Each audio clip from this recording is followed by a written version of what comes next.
अस्सलाम वालेकुम जी। दादा पोता शो के इस स्पेशल एपिसोड के साथ आपकी खिदमत में हाज़िर हूँ और इसहाक डार साहब पहुँच गए हैं जी वाशिंगटन। और वाशिंगटन पहुँच के उन्होंने मुलाकात फरमा ली है।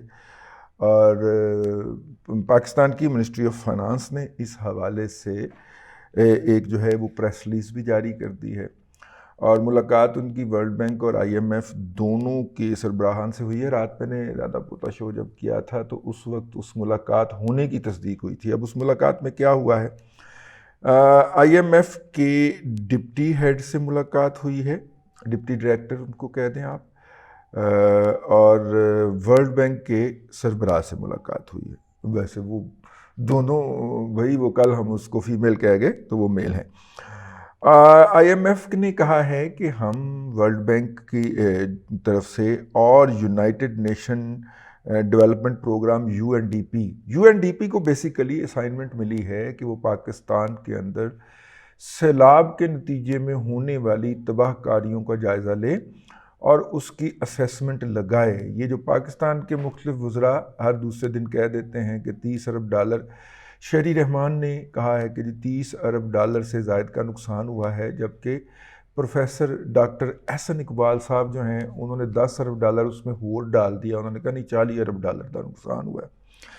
तो ये जो स्टेटमेंट्स आ रही हैं ये बेसिकली यूएनडीपी वाला जो है ना, उस वो यूएनडीपी लगा हुआ है असेसमेंट करने को। अब पानी निकले बहुत सारी जगहों के ऊपर तो आके पानी फंस के खड़ा हो गया ना, उसके निकलने का इंतज़ाम नहीं है। और पानी क्यों नहीं निकलता? क्योंकि रास्ते के अंदर ज़बरदस्त लोगों के खेत आ रहे होते हैं या उनकी फसलें आ रहे होते हैं। तो जो गरीब लोग होते हैं वो अपनी फसलों के बन्ने ऊंचे कर लेते हैं, यानी कि वो वाली हैं डिवीज़न ऊंची कर लेते हैं अपनी ज़मीनों के लिए, वो छोटे छोटे बंद बांध लेते हैं। तो गुरबा जो होते हैं उनके इलाकों के अंदर उनकी ज़मीनों के ऊपर पानी ठहर जाता है या पानी रुक जाता है। चूँकि डिवीज़न बड़ी खौफनाक है सिंध के अंदर इस हवाले से, अमीर और गरीब, वडेरा और छोटा के हवाले से, तो वो जो है वो वहाँ पे वो हरकतें करते रहते हैं। तो नतीजे के तौर पे बहुत सारी जगहों पे पानी नहीं निकलता, अगरचे बहुत सारी जगहों से पानी निकल भी चुका है। तो अब जब पानी निकलेगा तो यूएनडीपी उसकी असेसमेंट करेगा। 3 माह हो गए, ईद के पहले सैलाब आया था बहुत सारे इलाकों में, बलूचिस्तान में, वहाँ से अभी तक नहीं निकला। तो ज़्यादा से ज़्यादा वो हवाई जायज़ा ले सकते हैं। और यकीनन ये जो लोग बयानात दे रहे हैं मिनिस्टर, ये उनके साथ हवाई सफ़रों के अंदर हम रकाब होंगे। ठीक है, तो इसलिए वो बयान दे रहे हैं ताकि ज़्यादा से ज़्यादा एस्टीमेट लगवाएं और ज़्यादा से ज़्यादा वो जो है अक़वाम मुत्तहिदा के फ़ंड्स वसूल करें और वो सारा कुछ हो। अच्छा जी, ये मुलाकात किससे हुई है? ये मुलाकात हुई है जनाब, अल्लाह आपका भला करे, डायरेक्टर जो है वो middle east and central Asia department के डायरेक्टर जिहाद अजूर ने कही है। ये जिहाद अज़हर जो होगा, अजूर लिखा हुआ लेकिन अज़हर होगा अगर वो जिहाद है, स्पेलिंग तो यही लिखे हुए। उन्होंने प्रेस ब्रीफिंग के अंदर कही है वाशिंगटन में। और उनसे सवाल पूछा था एक जर्नलिस्ट ने, और उन्होंने कहा था कि जनाब, क्या आईएमएफ जो है वो पाकिस्तान की रिक्वेस्ट के ऊपर गौर कर रहा है कि कर्ज़ों को रीशेड्यूल कर दिया जाए और उनको जनाब अल्लाह आपका भला करे रिलीफ दिया जाए रीपेमेंट के हवाले से, क्योंकि आईएमएफ का कर्जा तो 3 साल के अंदर वापस होना होता है ना, 3 साल प्रोग्राम होता है आईएमएफ का। तो वो जिहाद साहब जो हैं उन्होंने जिहाद किया है। उन्होंने कहा है कि हम इस बात का इंतज़ार कर रहे हैं कि वर्ल्ड बैंक और यूएनडीपी जो है वो असेसमेंट हमें बताए। आलमी जो कर्ज़ दहिंदगान हैं, जो कर्ज़ खा हैं, मतलब जो कि उन्होंने कर्ज़ दिया हुआ है, उन्होंने भी अपने जो है वो डाटे को अपडेट नहीं किया। इसलिए हम किसी भी बेस के ऊपर बहस नहीं कर सकते। कोई हमारे पास बेस नहीं है कि जिसकी बुनियाद के ऊपर हम कहें कि हमने पाकिस्तान को ये रिलीफ देना है। ताहम उन्होंने बताया है कि नवंबर में आईएमएफ का एक वफ्द जो है वो प्लान कर रहा है कि वो पाकिस्तान में आएगा जायज़ा लेने के लिए। और उन्होंने कहा जी हमें इसका पाकिस्तान के अंदर इंसानी जो अमवात हैं उसके ऊपर बहुत ज़्यादा सैलाब के नतीजे में, उसके ऊपर बहुत ज़्यादा अफसोस है। और हम जो हैं वो इस बात के ऊपर जो है वो इजहार करते हैं, अपना अपना एक दफ़ा फिर अफसोस का इजहार किया है। उन्होंने कहा कि पाकिस्तान के लिए जो प्रोग्राम है अभी हाल ही में उसने सैलाब आने से पहले उसमें हमने उसके साइज़ और मुद्दत में इजाफ़ा किया था। उन्होंने कहा कि जनाब फ़ंड ने पाकिस्तान को अल्लाह आपका भला करे कोविड के क्राइसिस में भी हेल्प की थी, और हमने जो है हाल ही के अंदर 1 अरब 20 करोड़ डॉलर जो है वो पाकिस्तान को जारी किए हैं। जब उनसे पूछा गया, उसी जर्नलिस्ट ने पूछा कि जनाब फ्यूल प्राइसेस जो हैं पाकिस्तान में, उसके ऊपर पाकिस्तान ने सब्सिडी दी है अपने कंज्यूमर को, तो उसके ऊपर उन्होंने कहा कि सब्सिडी जो थी वो टारगेटेड सब्सिडी थी मुख्तलिफ आइटम को सपोर्ट करने के लिए। उन्होंने ये भी कहा कि ओरिजिनल इकनॉमिक आउटलुक जो है बेहतरीन नहीं है, लिमिटेड फिस्कल स्पेस जो है वो बहरहाल एग्जिस्ट करती है। ताहम उन्होंने कहा कि हम पाकिस्तान को इस बात के ऊपर माइल करेंगे कि वो जो है अनटारगेटेड सब्सिडियाँ ना दें। ये उन्होंने और बात कही। उन्होंने ये भी कहा कि जनाब चैलेंजेस बढ़ते जा रहे हैं।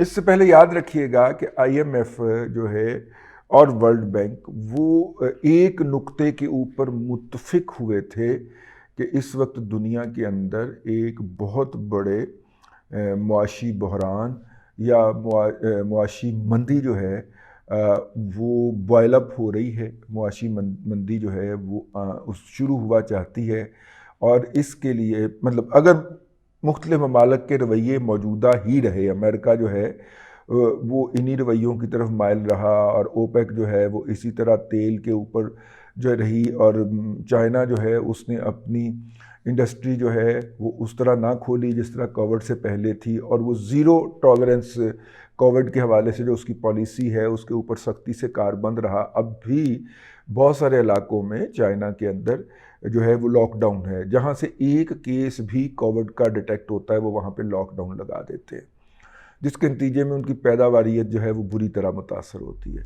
क्योंकि सबसे बड़ी मैन्युफैक्चरिंग या पैदावारी सलाहियत इस वक्त दुनिया के अंदर जो एग्जिस्ट करती है वो चीन है। तो जब चीन के अंदर पैदावारियत बंद होती है तो उसका असर अमेरिका की मार्केटों तक जाता है, और कनाडा के अंदर शेल्फ खाली हो जाते हैं, और यूरोप के अंदर लोगों को महंगी चीज़ें ख़रीदना पड़ जाती हैं। तो इससे आप अंदाज़ा कर लें। अच्छा, फिर चाइना चूँकि सबसे बड़ा मैन्युफैक्चरर है, वो जब अपनी मैन्युफैक्चरिंग को आधा करता है तो फिर उसके नतीजे के अंदर ऑस्ट्रेलिया जिससे वो धातें, काच धातें और लोहा और अपना कोयला वगैरह ख़रीद रहा होता है, वहाँ पे भी काम रुक जाता है। जब उसके नतीजे के अंदर ऑस्ट्रेलियन और साउथ अफ्रीका और अफ्रीका के बहुत सारे ममालिक जिनसे ये काच धातें वगैरह ख़रीदते हैं, उनका भी कारोबार जो है वो, उनकी भी इनकम कम हो जाती है। जब उनकी इनकम कम होती है तो अपने लोगों को भी स्पेंडिंग बंद कर देते हैं, या वो कंपनियां जो है वो मुलाजमीन फारग करना शुरू कर देते हैं। तो ये दुनिया के अंदर फिर एक चेन चलता है, चेन रिएक्शन चलता है, और उसका कैस्केडिंग इम्पैक्ट आता है, जिसके नतीजे के अंदर मंदी आ जाती है।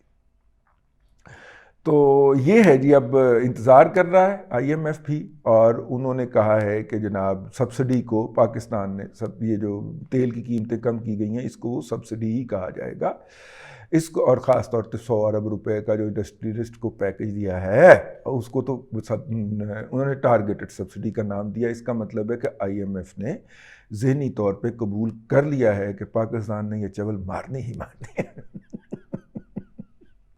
मैं ज़ाती तौर पे सब्सिडी का मुखालिफ हूँ, ठीक है। मेरा ख्याल है कि पाकिस्तान को अपनी प्रोडक्टिविटी का लेवल, स्टैंडर्ड्स और सलाहियत को ऊपर लेके आना चाहिए, लेकिन जब तक नहीं आता तब तक तो सब्सिडी देनी पड़ेगी। तो वो सब्सिडी जो है उन्होंने ज़हनी तौर पे कबूल कर लिया। लेकिन इस मौके पे कैसे हो सकता है कि यूथिया मजहूल कौमल जाहिलिया लिल अकल लिल महदूद का जिक्र ना हो और नाम ना लिया जाए। यूथियों की एक पेटेंट वेबसाइट है जिसका नाम है siyaasat.pk। एक भगोड़ा है जो भाग के कनाडा से पाकिस्तान वापस आया हुआ है कमाई करने के लिए, ठीक है। वो ये वेबसाइट चलाता है और यूथियों की कोई भी ट्रेंड हो या उनकी कोई भी वाहियात बकवासियात हो, उसमें सफ़े अव्वल के मुजाहिदीन में शुमार होता है। तो कीबोर्ड वॉरियर है बेसिकली, तो वो एडिटर लगा हुआ है इसका। तो उसका एक क्लिप जो है वो यूथियों के एक उसमें से गुजरा है, ग्रुप में से, जिसके अंदर बताया गया है कि एक भारतीय नियाद को पाकिस्तान के ऊपर इम्पोज कर दिया गया है। मैं उसको यूथिए को याद दिलाऊं, उस जाहिल के बच्चे को, ये आज की खबर नहीं है, ये उस वक्त की खबर है जब तुम्हारा महात्मा इस मुल्क का वजीर आज़म था, ठीक है, और उसने दौरा भी चौरा भी किया था, ठीक है। तो बेशर्मों कुछ थोड़ी सी शर्म कर लिया करो झूठ बकते वक्त। तो मैंने कहा ये जो झूठ बका गया है इसकी भी साथ में करेक्शन हो जाए। हमने कोशिश की है कि ये जो है दादा पोता शो का ताज़ा तरीन फ्रेश फ्रॉम द अवन जो होता है रोज़ाना, भले मुख्तसर रखा जाए लेकिन इकॉनमी को हल्का फुल्का डिस्कस कर लिया जाए और उसको आप तक पहुंचाते रहा जाए, ठीक है। अब तक के लिए इतना ही। अल्लाह तबारक व तआला से दुआ है कि आपको आसानियाँ अता करे और आसानियाँ खल्क़े खुदा में तकसीम करने की तौफ़ीक़ अता करे।